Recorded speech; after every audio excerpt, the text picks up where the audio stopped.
ભારતમાં ભુવનેશ્વરી માતાના માત્ર 2 જ મંદિરો આવેલા છે, જેમાંનું એક મંદિર સૌરાષ્ટ્રની પવિત્ર ધરા પર સ્થાપિત છે. સૌરાષ્ટ્રના ગોંડલમાં આવેલી છે દેવી ભુવનેશ્વરીનું ધામ. ગોંડલ ભુવનેશ્વરી પીઠ મંદિરની પ્રાણ પ્રતિષ્ઠા વૈશાખ વદ પાંચમ 25 મે 1946ના રોજ આચાર્ય ચરણતીર્થ મહારાજ અને લલિતાબાના હસ્તે કરવામાં આવી હતી. આ મંદિર પર ભક્તોને અપાર આસ્થા છે. તો આવો દર્શન કરીએ આ પવિત્ર મંદિરના.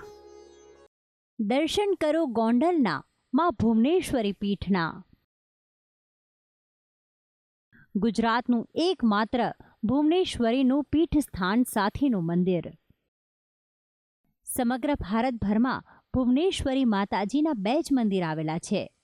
તેમાંનું એક પ્રાચીન મંદિર દક્ષિણમાં તુંગભદ્રાને કિનારે આવેલું છે અને બીજું ગુજરાતમાં અને તેમાંય સૌરાષ્ટ્રના ગોંડલમાં આવેલું છે.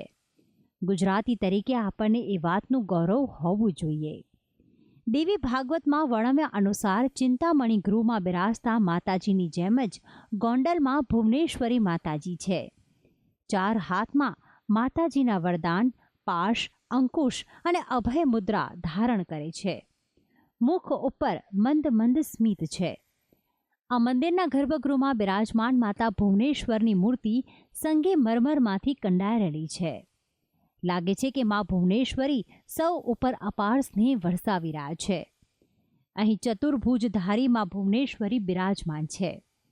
કહેવાય છે કે વિદર્ભીઓના આક્રમણ સમયે ધર્મની રક્ષા કાજે માની મૂર્તિની પ્રતિષ્ઠા અહીં કરવામાં આવી હતી.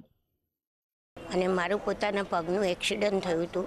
ડૉક્ટરે તો ના પાડી દીધી હતી કે આ બેન ચાલતા નહીં થાય, પણ માતાજીની કૃપાથી હું 9 મહિનામાં મારું પ્લાસ્ટર ખુલ્યું અને ત્યાર પછી 2 મહિના પછી હું ચાલતી થઈ.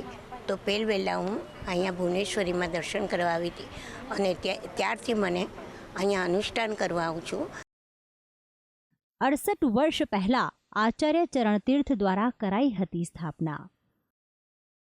ગોંડલના ભુવનેશ્વરી પીઠ મંદિરની પ્રાણ પ્રતિષ્ઠા વૈશાખ વદ પાંચમ 25 મે 1946ના રોજ આચાર્ય ચરણતીર્થ મહારાજ અને લલિતાબાના હસ્તે કરવામાં આવી હતી અને દર વર્ષે વૈશાખ વદ પાંચમના રોજ ધાર્મિક મહોત્સવનું આયોજન કરવામાં આવે છે.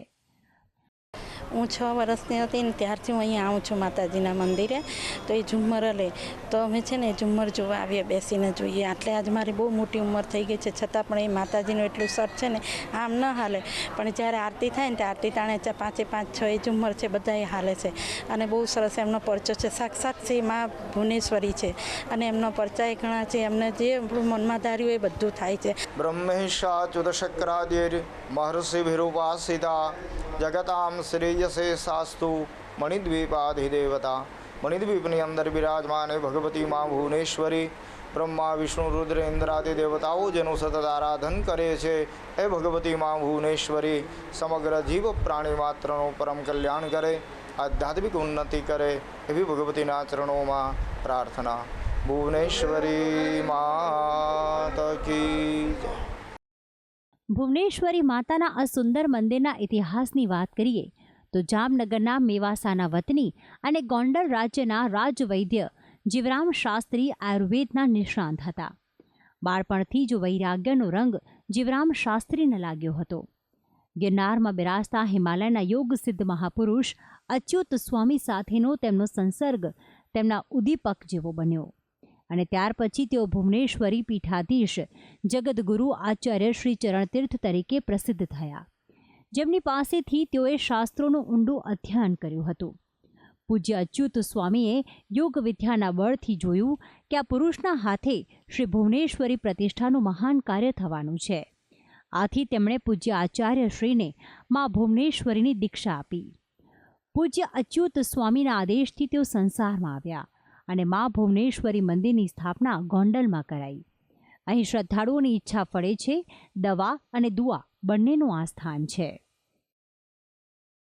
વર્ષ દરમિયાન અનેક ધાર્મિક કાર્યક્રમોનું થાય છે આયોજન. વર્ષ દરમિયાન આવતા નાના મોટા બધા જ ઉત્સવો ભુવનેશ્વરી પીઠમાં શાસ્ત્રોક્ત વિધિ અનુસાર ઉજવાય છે.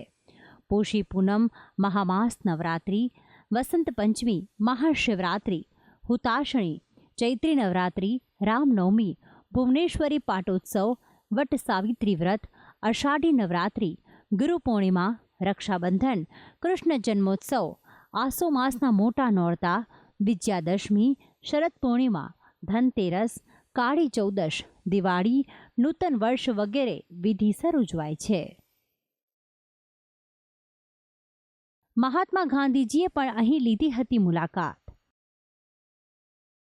ઈસવીસન 1915ની 27મી જાન્યુઆરીએ પૂજ્ય ગાંધીજીએ ગોંડલમાં પૂજ્ય આચાર્યશ્રીની મુલાકાત લીધી હતી.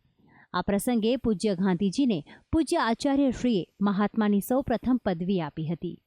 વિવિધ વિષયો પર સંશોધન સાથે પૂજ્ય આચાર્યશ્રીએ લગભગ 200 ગ્રંથ લખ્યા છે. 745 શ્લોક વાણી સંશોધિત ભગવદ્ ગીતા તથા યજ્ઞફલમ નામનું તેમણે શોધી કાઢેલું ભાષ્યનું નાટક તેમનું અપૂર્વ યોગદાન છે. ભક્તિ સંદેશ, સંદેશ ન્યૂઝ.